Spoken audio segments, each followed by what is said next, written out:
है guys, welcome back. आज के इस सेशन में हम आपको एक बेहद इंटरेस्टिंग स्टोरी सुनाने जा रहे हैं। यकीनन ये स्टोरी आपके लिए बहुत ज़्यादा इंस्पायरिंग होगा। ओके, क्योंकि इस स्टोरी में मैं आपको एक हिस्ट्री का एक ऐसे पार्ट के बारे में डिस्कस करने वाला हूँ जो रियल में बहुत इंटरेस्टिंग है।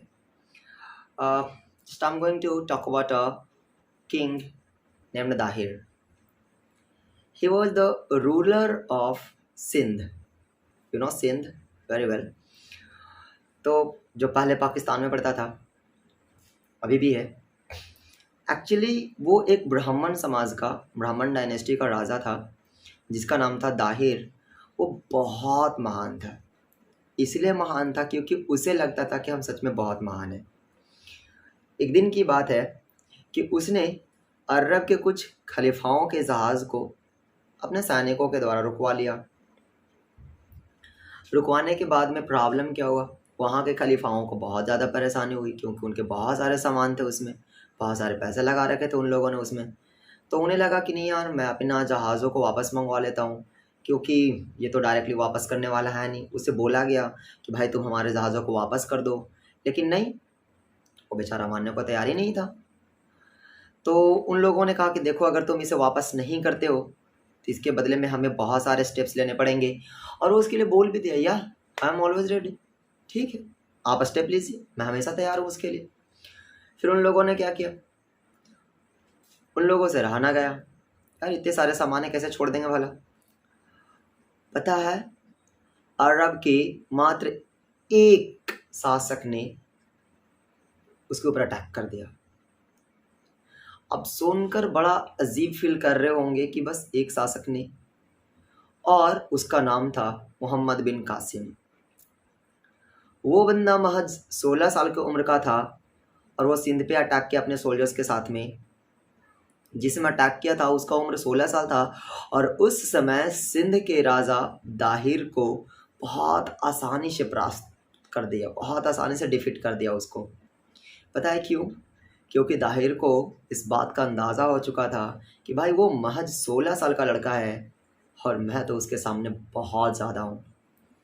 उसने 16 साल को इग्नोर किया और उसका रिज़ल्ट ये हुआ कि उससे वो परास्त हो गया, डिफीट गेट किया, वहाँ से हार को गेट किया। सो माय डियर, कभी किसी को कम नहीं समझना चाहिए। इस स्टोरी का the moral of the story is that कि नेवर या don't underestimate the power of a common man. It means कि कभी भी किसी भी इंसान के पावर को अंडरस्टिमेट नहीं करना चाहिए। Weather he is 16, he is 20, he is 10, doesn't matter यार। फिर पता है क्या हुआ? जब उसने यहाँ पे अटैक किया, मोहम्मद बिन कासिम ने यहाँ पे अटैक किया, तो उसे भी लगा कि यार मैं तो बहुत महान हूँ। ओके, देखिए अभी आपको एक बात बताया ना कि भाई मोरल ऑफ द स्टोरी, कभी किसी को कम नहीं समझना चाहिए। उसे लगा कि मैं तो बहुत महान हूँ, 16 साल की उम्र में मैंने सिंध के राजा को परास्त कर दिया है। उसे भी बड़ा घमंड हुआ अपने आप पे। इसीलिए उसने क्या किया कि दाहिर की दो बेटियाँ सूर्य देवी और निर्मला देवी को किडनैप कर लिया। किडनैप करने के बाद में, मतलब अगवा करने के बाद में, उसे अपने राजा के लिए और राजा के बच्चों के लिए रखा, मतलब राजा के बेटों के लिए रखा। उनके दो बेटे भी थे उसके लिए कि नहीं इसे तो भेज देना भाई अरब, राजा के बेटों के लिए। कॉन्फिडेंस देखिए तो ज़रा। उसे लगा कि मैं इसे भेज दूंगा कहाँ, अरब, राजा बहुत खुश होंगे।